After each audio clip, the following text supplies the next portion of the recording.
Hello, this is Mr. Llano with your Student Spotlight. Today, we get the opportunity to meet a wonderful Vineland High School senior. Her name is Yahira Cuevas, and she's an outstanding young lady who's going to share with us today some of the amazing facts about her life and what she's going to do on her next step in her trajectory and in her career. So, today, Yahira, thank you so much for joining me. It's a pleasure to have you here with us, and I'm so looking forward to talking to you a little bit about your experience as a Vineland student and also some of the things that you've been doing as a high school student, because I think you found the way to find success as a student here in Vineland. Some of the things that you're doing are so impressive that maybe you could tell us about, there's a couple of the things that you're involved in. I know you're doing junior ROTC and you're also a class officer, and maybe you're doing some other activities. I think you're a volunteer in a couple organizations as well. Yes, yeah. Tell us about a couple of those, please. First of all, I'd like to say thank you for taking the time out to interview me. It's a great pleasure. I do volunteer at an organization called Southwest Council. So they have like a youth organization, so for peers and for students like myself or even younger, starting in like 7th grade, that to learn about alcohol and drug prevention. We go over various topics about how to avoid alcohol, how to avoid drugs, similar to what we were discussing earlier. It's a really great program. I've been with them for about 4 years now. So I did start when I was in 8th grade, going into my freshman year, and now I got my brother to join as well, so that way he has, stacking up those volunteer hours as well, and to also learn more about like what's going on in the real world and how to avoid going into the wrong path as he's growing up and becoming into a young adolescent. That's excellent. So your work with the Southwest Council seems to be very, encouraging and beneficial to the community. So thank you for doing that. How about junior ROTC? Talk to us about that. So this is my 4th year of doing JROTC. It has been the greatest thing ever in my life. It's where I kind of found myself as a student, as a person, and as a leader, and what kind of leader I would progress and be in life. My position in it is Director of Operations, so my rank is Cadet Lieutenant Colonel. It just basically means that for doing it for so long and for always like participating in drill, which is like the military movements that you kind of see like when you go see like graduations or like ceremonies, and you see like, oh, they do like these special kind of like movements. I basically specialize that and oversee all of the cadets to see if they're doing drill correctly, if we do the ceremonial stuff correctly. So for example, you've seen us perform color guard at one of the board meetings. So I am the commander as well for color guard, and that's like one of our ways to kind of branch out to the community. So that way we're fulfilling our mission to developing citizens of character, to devoting their nation and community. So it's for us giving back to the community. Oh, that's exceptional. And it's you joined as a 9th grader? Yes, I did join as a 9th grader. Okay, so you have the option. You started as a 9th grader. You finished that now as a senior, and you're Cadet Lieutenant Colonel? Yes. Wow, that sounds so impressive. Excellent.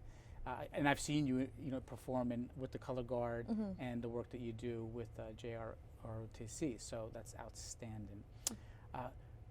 You also were awarded, and you competed for the Miss Monogram.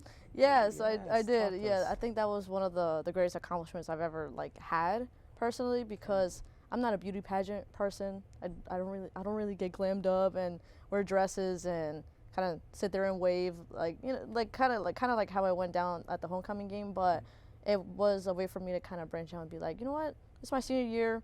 I had a whole COVID year. My junior year, I didn't really get to do much of anything.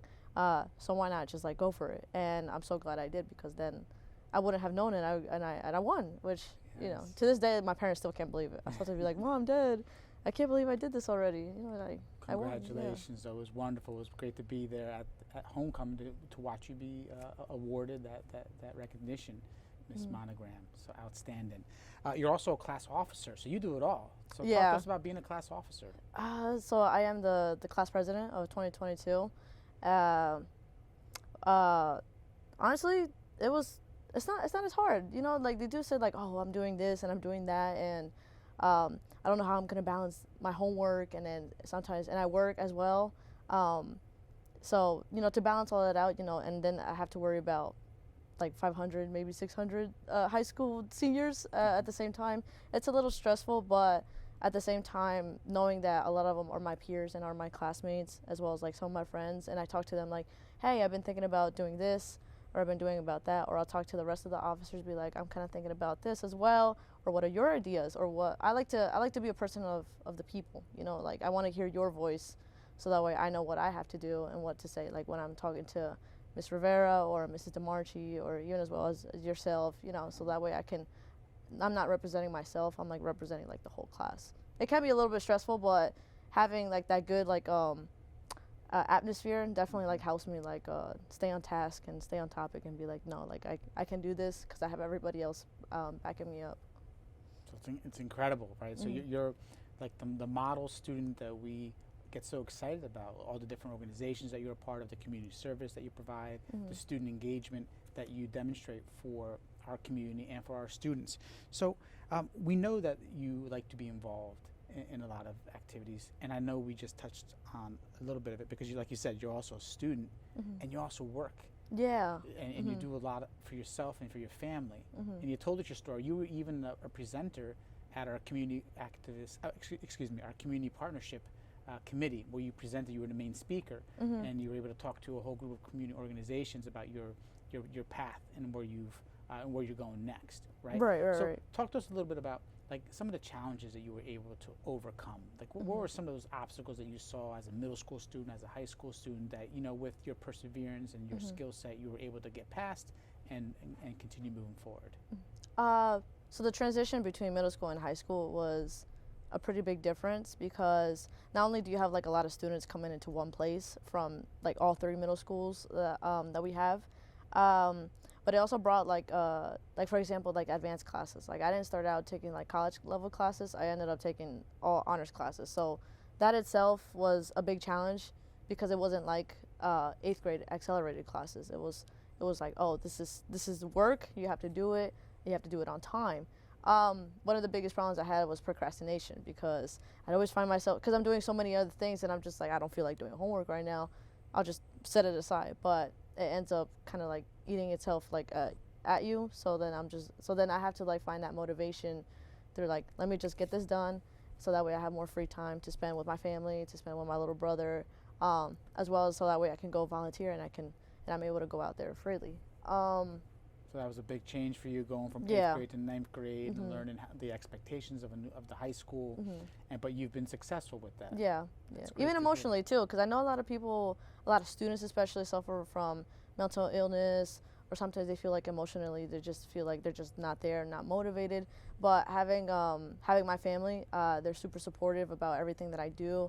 As long as they always tell me like, if you're gonna do it, at least do it like 100%. Don't just like do it halfway, because if you just do it halfway, you kind of like, it was better off you just never did it. You know what I mean? Right. So you don't waste your time. It's a great message there. Yeah. Do it 100%, right? Do it 100% every time. What's next for you? Graduation's coming up soon. So what do you have? What are you working on? So far I have gotten into Arizona State University. I was really happy about that. Congratulations. I am still waiting to hear about other universities to see which ones I got in. I do want to study in neuroscience. I've talked about it recently actually with my parents to possibly change my major to still neuroscience, but to become maybe a neurosurgeon, something like that, neuropsychology or neurosurgeon. I definitely do want to help a lot of people, and most of the time it usually comes from our brain. So I also want to like understand as to why, for mental illnesses, like why does it occur this way, or is it something behavior-wise that allowed your brain to kind of change its way of thinking? You know what I mean? Like that's kind of like where I want to go going forward. That's amazing. That's so excellent. Now, when you think of your last few years, if you had to say thank you to someone, not from your immediate family, because we know your family, like you said before, they're in your corner. Yeah, they're always there. They're always there for you. Think of other folks. Who would you say thank you to that helped you along the way? She's actually a teacher here at Vineland High School in the South Building. Her name is Mrs. Maldonado. I believe she's a Spanish teacher and a bilingual teacher as well. I would say I would have to thank her a lot for most of the things. She saw me grow up since kindergarten. She was actually my Spanish teacher in kindergarten, and she happened to also be my neighbor for quite some time.